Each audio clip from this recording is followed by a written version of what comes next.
তুমিও যেমন, তোমার ছেলেও তেমন। সারাদিন বাড়িতে কি হচ্ছে কি না হচ্ছে কোনো খোঁজ খবর কি রাখে তোমার ছেলে? কোথায় সেই বাঁদরটা? আজ আসুক বাড়িতে, দেখাবো মজা। হয়েছে, উদর পিণ্ডি বুধোর ঘাড়ে দিয়ে লাভ নেই। যাও, হাত মুখ ধুয়ে ঘরে গিয়ে বসো, আমি রান্না শেষ করে খেতে ডাক দিচ্ছি। সে যাচ্ছি, কিন্তু তুমি আমার ছেলেকে বলে দিও আমার সামনে যেন না আসে, আর আসলে কিন্তু খবর আছে। बाप का बेटा, সিপাই কা ঘোড়া, কুছ নেহি তো থোড়া থোড়া। আবার এখন কি অভিনয় দেখাচ্ছে!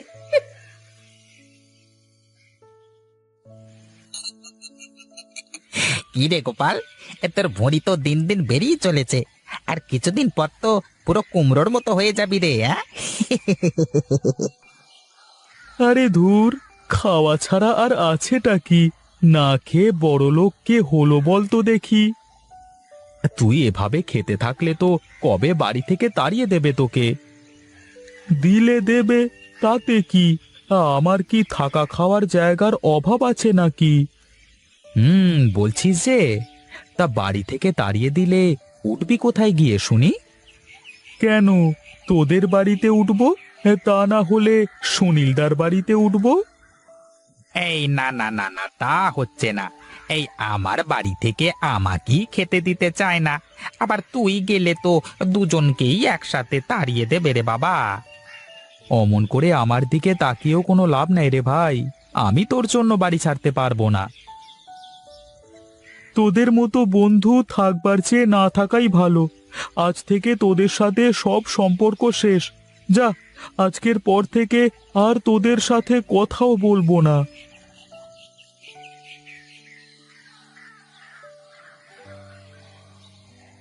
ও কি সত্যি রাগ করে চলে গেল নাকি রে?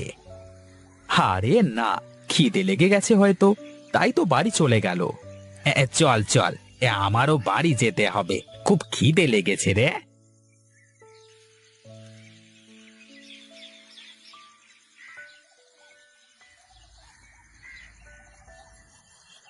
এই যে, নবাব সাহেবের আসার সময় হয়েছে। শোনো গিন্নি, তোমাকে বলে রাখলাম, যে এই বাড়িতে কোনো কাজ কাম করবে না তার খাওয়া দাওয়া সব বন্ধ। তার বলতে, আমি তোমার হুকুম ছাড়া কোনো কাজ করি নাকি? আমি বুঝতে পেরেছি, আমাকেই কথাগুলো শোনানো হচ্ছে। ঠিক আছে, লাগবে না আমার খাবার। না খেলে কি মানুষ মরে যায় নাকি? হ্যাঁ হ্যাঁ, তাই তো, এই না খেলে মানুষ মরে না। শোনো গিন্নি, তুমি যদি আমার কথার অবাধ্য হয়েছ, তাহলে কিন্তু তোমার কপালে কষ্ট আছে বলে দিলাম। শোনো মা, আমি ভেবেছিলাম তোমাদের ছেড়ে কখনো যাব না, কিন্তু আমার সামনে আর কোনো রাস্তা খোলা নেই। তাই আমি এই মুহূর্তে এই বাড়ি ছেড়ে চলে যাচ্ছি। ওগো, পাগলটা সত্যি সত্যি রাগ করে চলে যাচ্ছে। তুমি একবার ডাক দাও না, তুমি ডাকলেই ও ফিরে আসবে। আরে যেতে দাও, কোথায় আর যাবে, একটু পর ঠিকই ফিরে আসবে।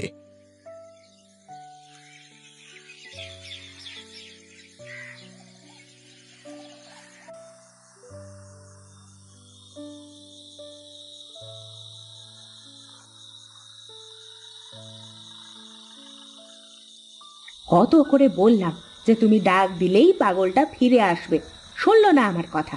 না জানি পাগলটা কোথায় আছে। আরে থাকুক না একটু, বেশি বড় হয়ে গেছে তো, অভিমান বেড়ে গেছে। যাক বাইরে, 2 টাকা ইনকাম করে দেখুক, তখন বুঝতে পারবে দুমুঠো ভাতের কি মূল্য। তাই বলে তুমি আমার একমাত্র ছেলে কিভাবে কষ্ট দেবে? এই শীতের রাতে কোথায় কি করতেছে, খেলো কি খেলো না কিছুই জানি না। ঠিক আছে ঠিক আছে, তুমি কান্না থামাও, আমি বাইরে গিয়ে দেখি কোথায় আছে।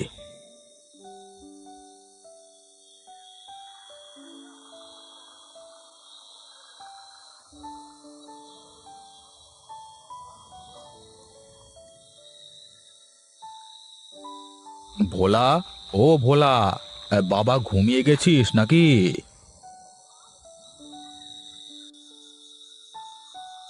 আরে কাকু, আপনি এত রাতে? বলি, আমার গোপাল কি তোমাদের এখানে এসেছে বাবা?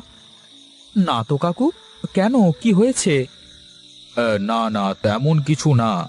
একটু রাগ করেছিলাম তো, তা অভিমান করে ছেলেটা সেই যে বের হয়েছে, রাত হয়ে গেল, এখনো বাড়িতে ফেরেনি। কি বলেন কাকু, এ পাগলটা তাহলে সত্যি সত্যি বাড়ি ছেড়ে চলে গেল নাকি? আমি ভাবলাম হয়তো তোমার সাথে আছে, তাই তো এলাম এত রাত করে। না কাকু, আমার এখানে তো আসেনি। আচ্ছা, আপনি বাড়িতে যান, দেখছি আমি।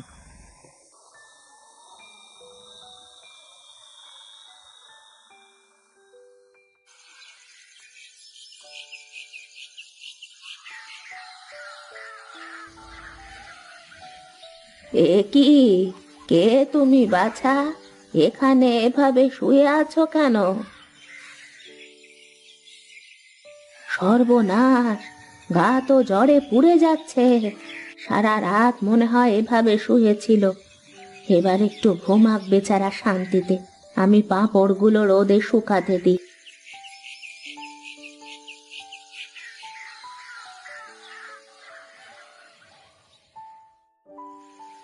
এ- এই তো এই তো চোখ খুলেছে।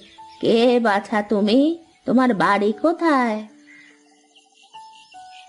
আমি আমি এখানে কেন? কে তুমি? তুমি সারা রাত আমার বারান্দায় শুয়েছিলে বাছা। কোথা থেকে এসেছো তুমি? কি হলো? ওভাবে তাকিয়ে আছো কেন? বলো, কোথা থেকে এসেছো তুমি?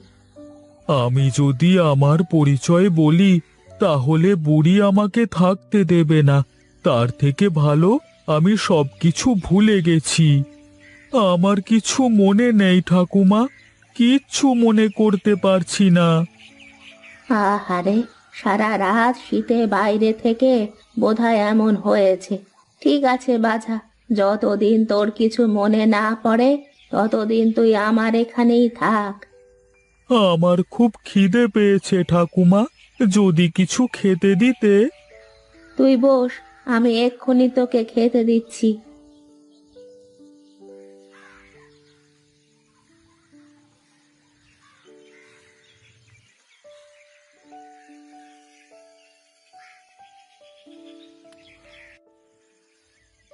গরম গরম পাঁপড়গুলো নিয়ে বাজারে গিয়ে বিক্রি করতে হবে। আর এই দুটো ভাজা হয়ে গেলেই যেতে হবে। তুমি কেন কষ্ট করে বাজারে যাবে ঠাকুমা? তার চেয়ে বরং তুমি পাঁপড় ভাজতে থাকো, আমি বাজারে গিয়ে বিক্রি করে আসি। পারবি তো তুই? পারবো না মানে? কি যে বলো না তুমি।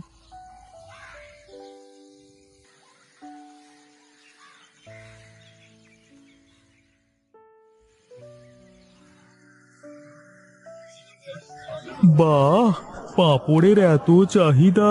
আগে জানলে তো পাঁপড়ের ব্যবসাই করতাম।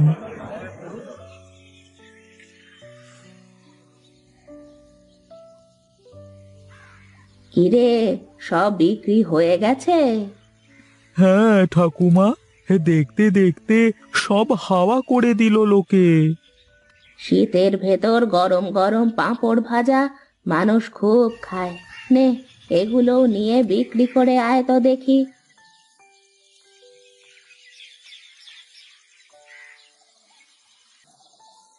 আজ বুঝি আর পাঁপড় ভেজে দিতে পারবো না রে। তুই বরং আজ বিশ্রাম কর। তুমি চিন্তা করো না ঠাকুমা, আমি নিজেই আজ পাঁপড় ভাজবো। তুই পারবি তো? হ্যাঁ ঠাকুমা, আজ থেকে আমি বাজারে দাঁড়িয়ে পাঁপড় ভেজে গরম গরম পাঁপড় খাওয়াবো মানুষকে। সাবধানে করিস কিন্তু, তেল টেল হাতে পড়লে কিন্তু ফোসকা পড়ে যাবে। ও তুমি চিন্তা করো না ঠাকুমা, চুপচাপ শুয়ে থাকো তুমি। আমি আসবার সময় তোমার জন্য ওষুধ নিয়ে আসবো।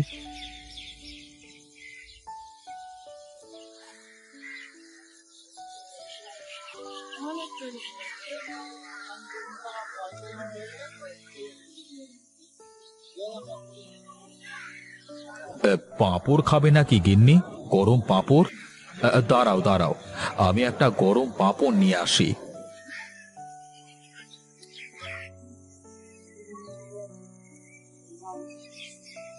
ও দাদা, আমাকে একটা পাঁপড় দেন তো। বাবা গোপাল, তুই? বাবা, তুমি? ওগো গিন্নি, এদিকে এসো, দেখো দেখো, আমাদের গোপাল কত বড় হয়ে গেছে দুদিনে।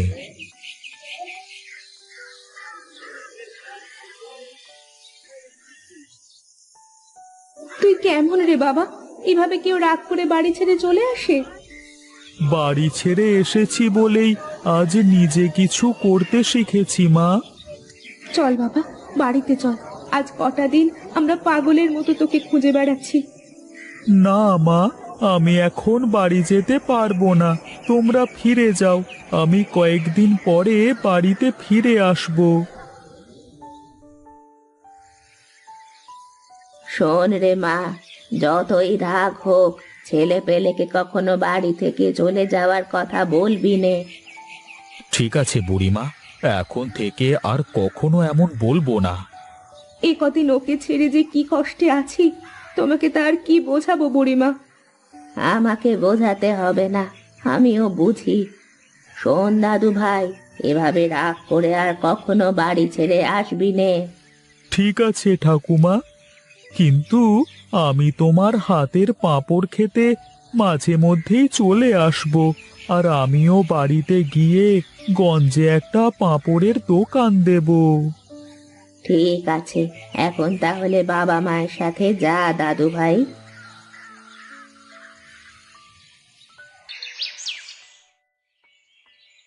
কই রে বাবা রতন, আমি এলাম রে বাবা।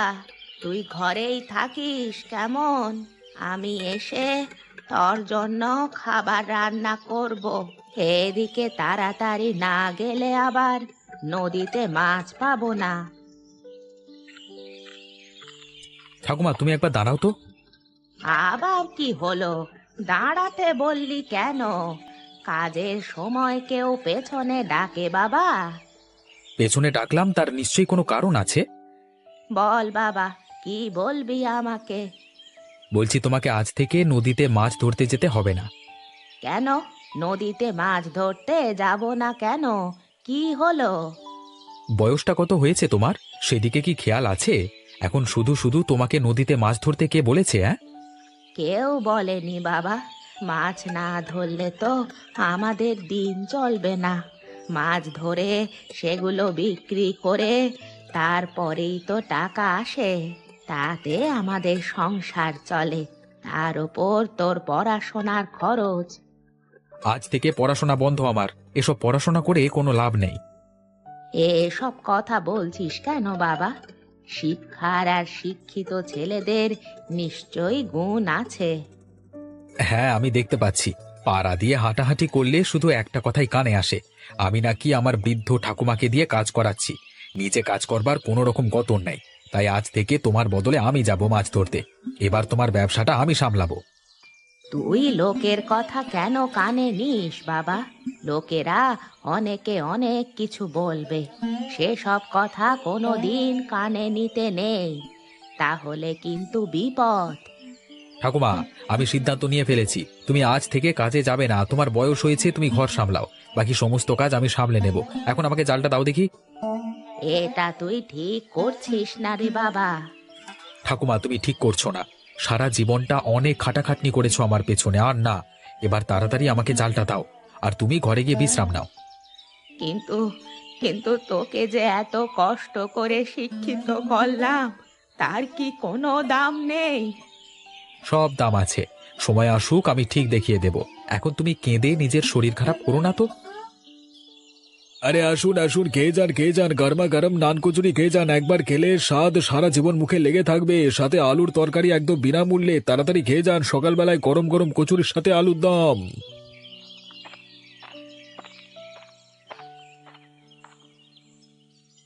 এই চলে এলাম ভাই। তুমি আমাকে এখন তাড়াতাড়ি গরম গরম কয়েকটা নান কচুরি দিয়ে দাও তো, খেয়ে পেটটা ভরিয়ে কাজে চলে যাই। হ্যাঁ দাদা, তুমি বসো ভেতরে, আমি তোমাকে দিচ্ছি। এই নিন দাদা দাদা, আপনার খাবার। আপনার কাছে একটা অভিযোগ আছে আমার। হ্যাঁ বলুন না, কি অভিযোগ? আপনি প্রতিদিন সকালবেলা এখানে খাবার খেতে আসেন, কিন্তু দুপুরবেলা তো আমাদের ভাতের আইটেমও থাকে, সেগুলো খেতে আসেন না কেন বলুন তো? আমাদের তো খাবারের দাম অনেক সাশ্রয়ের মধ্যেই। তাহলে আসলে কি জানো তো, আমার মনের মতো তরকারি ঠিক এখনো হয়নি, সেই কারণে আমি খেতে আসতে পারি না। আপনার পছন্দের তরকারি কি? কি খেতে ভালোবাসেন আপনি বলুন তো? হ্যাঁ, খেতে তো আমি অনেক কিছু ভালোবাসি, সেসব বলে আর লাভ নেই, কারণ আমার পছন্দের খাবার করলেই তো তোমার হোটেল চলবে না। আপনি এই কথা বলছেন কেন? খদ্দেরদের ইচ্ছে পূরণ করাই তো আমাদের কাজ। আসলে আমার পছন্দের খাবারের ব্যাপারে গোপালদাকে একসময় বলেছিলাম, জানি না গোপালদার মনে আছে কিনা। আচ্ছা বেশ, আপনি খান। আচ্ছা একটা কথা বলো তো, ওই যে উনি খাচ্ছেন, ওই ভদ্রলোক তোমাকে কিছু বলেছিলেন? কি ব্যাপারে কথা বলছো বলো তো? উনি কি তার কোনো প্রিয় খাবারের কথা রান্না করতে বলেছিলেন আমাদের হোটেলে? ও হ্যাঁ হ্যাঁ, উনি বলেছিলেন আমাদের হোটেলে নাকি ইলিশ মাছ পাওয়া যায় না, সেই কারণে উনি আমাদের হোটেলে দুপুরবেলা খেতে আসেন না। আচ্ছা, এতক্ষণে বুঝেছি। সত্যিই তো, মানুষ যখন চাইছে তখন দুপুরবেলা ইলিশ মাছের একটা আইটেম করলে ভালো হতো না? গিন্নি, তুমি ভুলে যাচ্ছ, আমরা হোটেল করবার আগে প্রতিজ্ঞা করেছিলাম যে আমরা হোটেলে সুলভ মূল্যে মানুষদেরকে খাবার বিতরণ করব। কিন্তু এখন যদি আমরা ইলিশের আইটেম শুরু করি তাহলে খাবারের দাম এমনিতেই বাড়াতে হবে। তুমি ঠিকই বলেছ, বাজারে তো ইলিশ মাছ আর কম দামে পাওয়া যায় না, সেই কারণেই কি তুমি ইলিশ মাছের কথাটা এড়িয়ে গেছো? একদমই তাই, কিন্তু কি করব বলো? তাই জন্য তো অনেক খদ্দের আমার হোটেলে আসে না দুপুরবেলায়। যাদেরকে এখন সকালবেলায় খেতে দেখেছো তাদের অর্ধেক হয়তো অন্য হোটেলে খেতে যায়। তুমি একটু ভেবে দেখো না, যদি কোনো উপায় বার করতে পারো তাহলে তো খুব ভালো হয়। হ্যাঁ, ভাবাভাবির কিছু নেই, ওপরওয়ালা যদি সুযোগ দেয় তাহলে অবশ্যই সবকিছু হবে।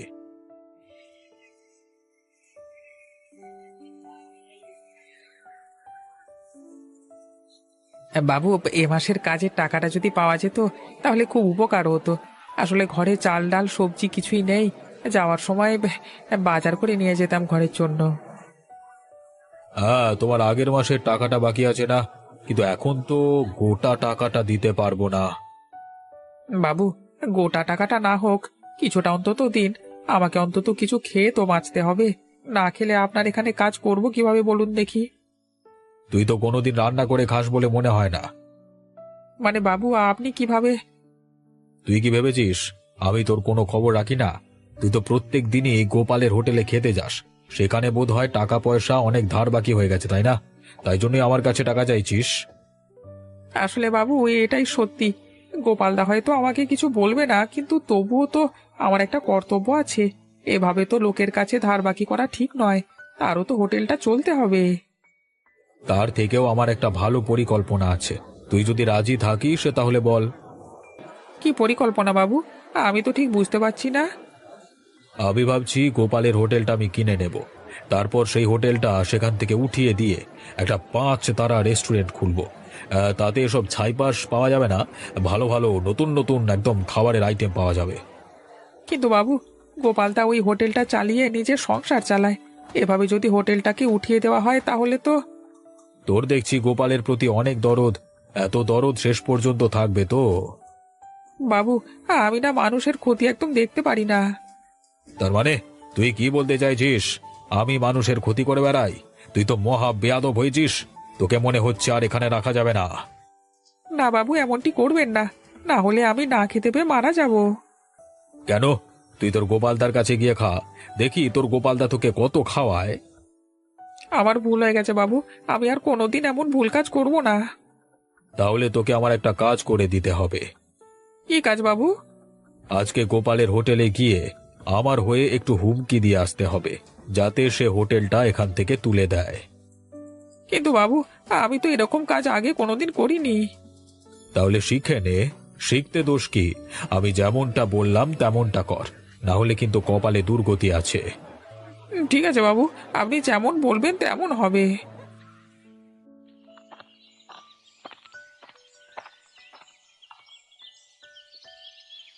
কোথায় গেলে ঠাকুমা? আমি চলে এসেছি আমার কাজ সেরে। কি করছো কি? হ্যাঁ, তুই তুই এসেছিস বাবা।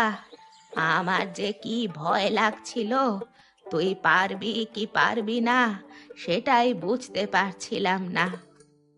সে কি, তুমি তাহলে সেই থেকে ভয় ভয় করে বসেছিলে? রান্না বান্না কিছু করেছো না করনি? হ্যাঁ, আমার কিন্তু খুব খিদে পেয়ে গেছে। আজকে অনেকটা খাটাখাটনি হলো তো। আয় বাবা, ভিতরে আয়, আমি সব কিছু করে রেখেছি। তা বাবা, আজকে কটা মাছ ধরলি?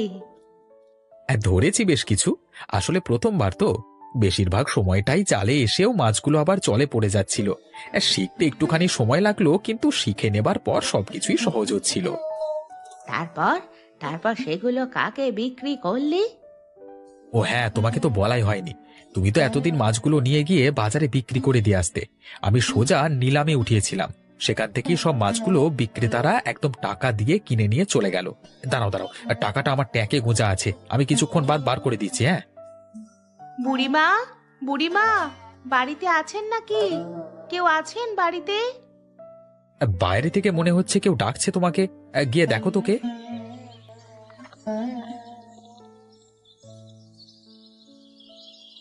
আরে লতা মা, তুই এখানে? তোর হোটেল ছেড়ে তুই এখানে কি করছিস মা? বুড়িমা, তোমার সঙ্গে একটু দরকার ছিল। তোমার কি এখন হাতে সময় আছে? হ্যাঁ হ্যাঁ, সময় আবার থাকবে না কেন?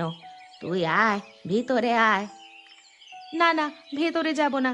আচ্ছা শোনো বুড়িমা, আমি ভাবছি আমাদের হোটেলে এরপর থেকে ইলিশ মাছের কিছু আইটেম রাখবো। তো তুমি আমাকে প্রত্যেক দিন যদি 5টা করে ইলিশ মাছ দিয়ে আসতে তাহলে খুব ভালো হতো। ব্যাপার কি জানিস, আমি আজ থেকে মাছ ধরা বন্ধ করে দিয়েছি। সেই দায়িত্বটা নিয়েছে আমার নাতি। কিন্তু একটা কথা বল, মাত্র 5টা ইলিশ মাছ দিয়ে কি হবে? আসলে আমার মাথায় একটা অন্য পরিকল্পনা আছে। যদি আমি এমনি ইলিশ মাছের কিছু খাওয়াতে চাই তাহলে কিন্তু দাম অনেক পড়ে যাবে। অত দাম দিয়ে মানুষ খাবে বলে তো মনে হয় না। তাই জন্য আমি ভাবছি ইলিশ ভুনা করব। একটা মাছের 8টা টুকরো করে প্রথমে মানুষকে খাওয়াতে শুরু করব। তারপর দেখি তারা যদি দাম দিতে ইচ্ছুক থাকে তখন অন্য ব্যবস্থা করা যাবে। বাহ, এ তো দারুণ ব্যাপার। এবার একটু শীত পড়তে চলেছে, এখন যদি এই আইটেম করতে চালু করিস তাহলে কিন্তু মানুষ একেবারে চেটে পুটে খাবে। তাই যেন হয় গো বুড়িমা। তবে তোমার কাছে পাবো তো ইলিশ মাছ?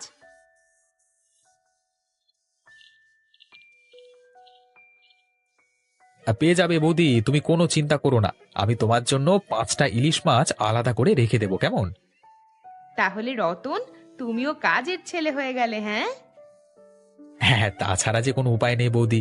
এ জগতে টাকা ছাড়া কিছুই চেনে না মানুষ। কোথায় কষ্ট হচ্ছে গিন্নি, আমাকে বলো না দয়া করে। না গো না, আমি ঠিকই আছি। মিথ্যে কথা বলো না, তোমার সারা গা জ্বরে পুড়ে যাচ্ছে।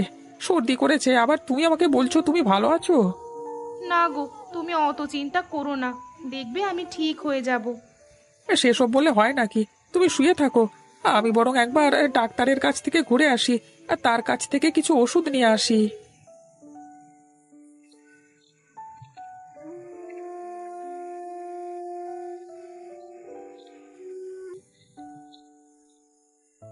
ডাক্তারবাবু আছেন? কে? ভেতরে এসো।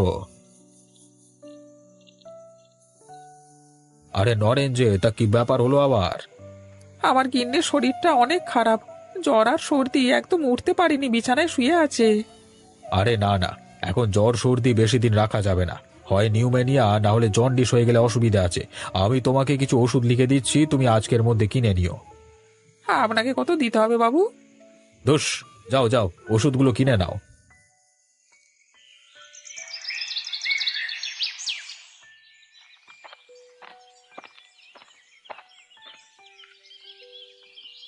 কি গোপালদা, কি করছো কি?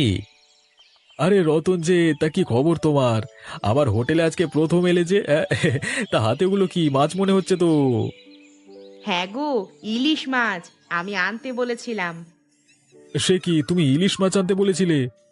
হ্যাঁ দাদা, এই নাও বৌদি, তোমার কথা মতো 5টা ইলিশ মাছ এনেছি। ধন্যবাদ ভাই। তোমার কত টাকা হয়েছে? এই বিষয়ে তুমি ঠাকুমার সঙ্গে কথা বলে নেবে, আমি তোমাকে কোনো দাম বলতে পারবো না। আচ্ছা ঠিক আছে। তা ভাই, সকালবেলা যখন এলেই তখন তুমি বরং নান পরোটা আর আলুর তরকারি খেয়ে যাও। হ্যাঁ, দেবে বলছে যখন দাও। সত্যি বলতে খিদেটা অনেক পেয়েছে, তবে আমি কিন্তু একটু বেশি খেয়ে নিতে পারি, অসুবিধা নেই তো? তোমার যতগুলো ইচ্ছে খাও, আমাদের কোনো অসুবিধা নেই। তুমি আমাদের দোকানে প্রথম খেতে আসছো, আজকে তোমার থেকে কোনো পয়সা নেব না। আজকে কেন, কোনোদিনই তুমি পয়সা দিও না। বেশ বেশ, তাহলে ইলিশের দাম থেকে কাটান করে নিও। হ্যাঁ, কই দাও গোপাল দা, আমাকে খাবারটা দাও।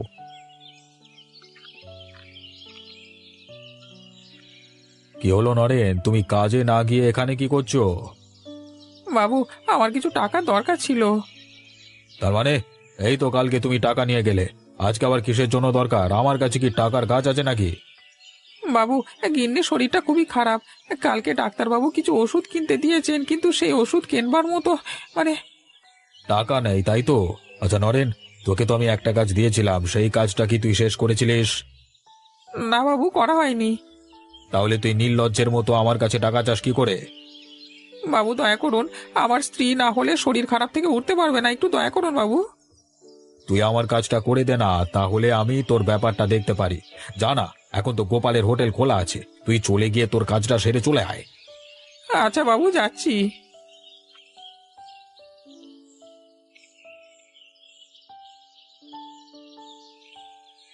আরে নরেন, আয় আয়, তা কি খবর বল?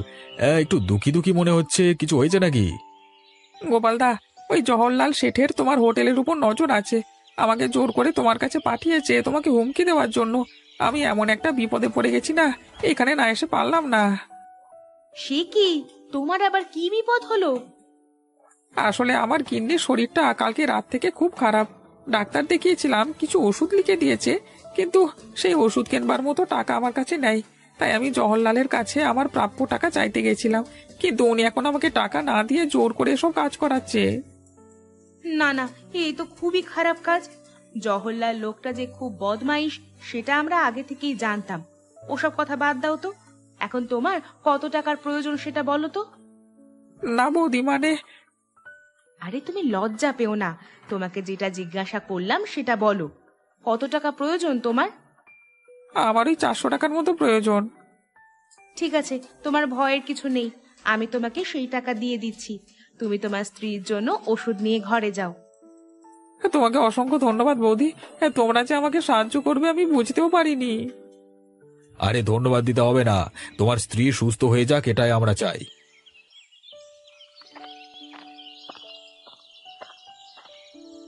আয় আয় নরেন আয়, তা তোর কাজটা কি শেষ হয়েছে নাকি করতে পারিস নি? কাজটা করতেই আমি গেছিলাম সেখানে, জানেন, কিন্তু আমার জীবনে অনেক বড় একটা অভিজ্ঞতা হলো। কি অভিজ্ঞতার কথা বলছিস? কি বলতে চাস তুই? আসলে যাদেরকে আমি হুমকি দিতে গেছিলাম তারাই উল্টে আমার স্ত্রীর ওষুধ কেনবার জন্য সাহায্য করলেন, জানো। তার মানে তুই কি বলতে চাইছিস? আমি বলতে চাইছি, আমি আর কাল থেকে আপনার কাছে কাজে আসতে পারবো না। আমার কাছে কাজে না এলে খাবি কিরে এই গর্ধব? শেষকালে না খেতে পেয়ে মরে যাবি যে। আপনার কাছে কাজে এসেই বা কি পাই? নিজের প্রাপ্যটুকু সময় মতো পাই না। আমার সংসারের উন্নতি হওয়ার বদলে অবনতির দিকে চলে যাচ্ছে। মুখ সামলে কথা বল, তুই যদি আমার কাছে কাজ না করিস তাহলে করবিটা কি? এই! সেটা আপনার জানবার বিষয় নয়, আপনি আপনার মতো থাকুন। আর হ্যাঁ, জানেন তো, গোপালদা আমাকে আমার স্ত্রীর ওষুধ কেনবার টাকা দিয়ে দিয়েছে। তাহলে তুই বলতে চাইছিস আমার কাছে যে টাকা তুই পাস সেটা তুই নিবি না, তাই তো? না, নেব না। ওটা আপনাকে দান ভিক্ষা করে দিয়ে গেলাম, আপনি ওটা নিয়ে বড় লোক হন। হ্যাঁ, আমি এলাম, কেমন? ভালো থাকবেন।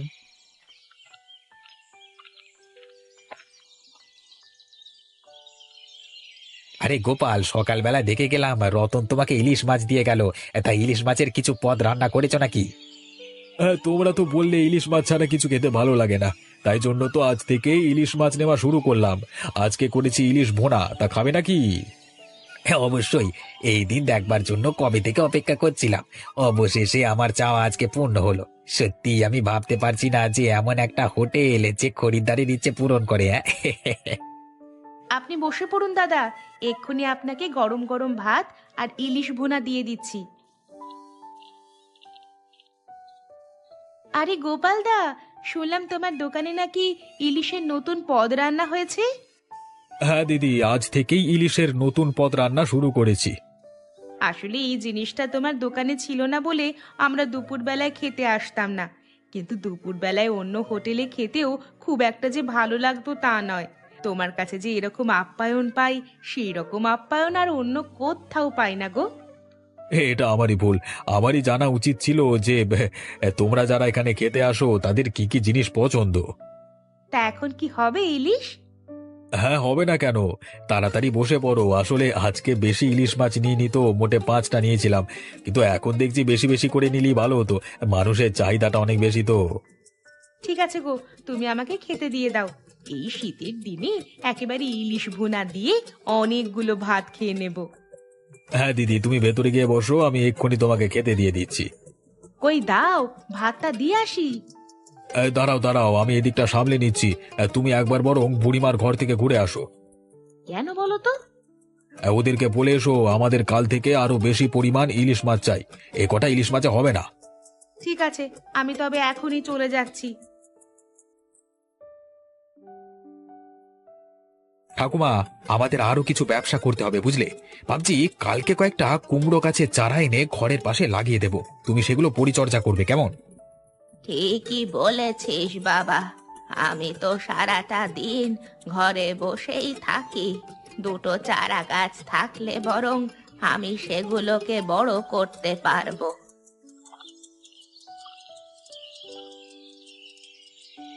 আরে লতা বৌদি, তুমি এখানে? কিছু দরকার ছিল নাকি?